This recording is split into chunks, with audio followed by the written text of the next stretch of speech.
saw a malware sample that was using a top-level domain that we haven't seen before.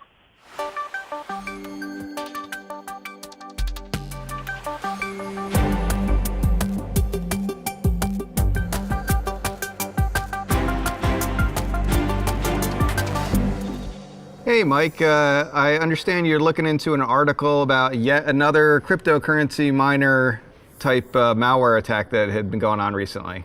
Yeah, it's being called Dofoil, and it's a variant of the smoke loader Trojan that is typically delivered via spam and exploit kits. In this case, the Dofoil Trojan was actually being updated as part of a supply chain attack because it was initially deployed starting in the middle of last month via a malicious update to a BitTorrent client called MediaGet.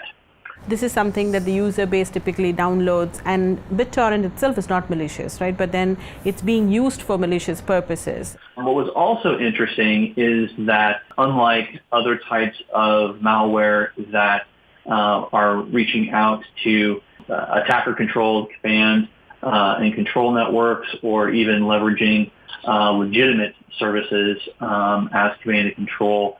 This one was actually leveraging malicious domains with a .bit extension, and they were doing this through the Namecoin infrastructure. The Namecoin as a means for command and control, it's kind of an alternative DNS off to the side as opposed to traditional DNS. So it's interesting techniques they used here that we'll probably see used elsewhere as well in the future.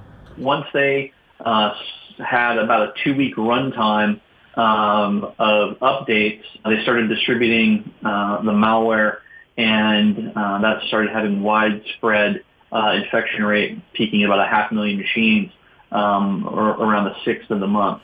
So organizations today, if they were to take precautions against this, what would you think, Mike, they would be doing for it? First of all, they should be looking for these potentially unwanted programs, which may not necessarily in themselves be malicious, but do often act as gateways for other malicious activities.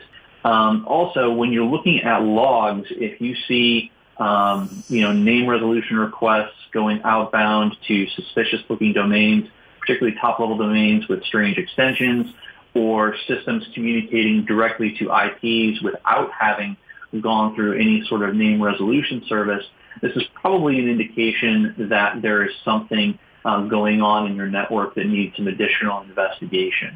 In a corporate network, depending on how you're set up, you could look in your log data to find any evidence that DNS lookups are occurring towards those types of domains and or those DNS servers specifically for the Namecoin service.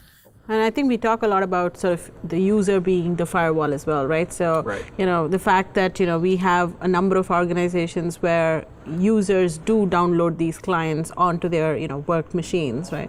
And I think that's also a step where educating the user on, like Mike pointed out, a BitTorrent client, you're not really downloading it with malicious intent, but it could then be used for malicious purposes eventually.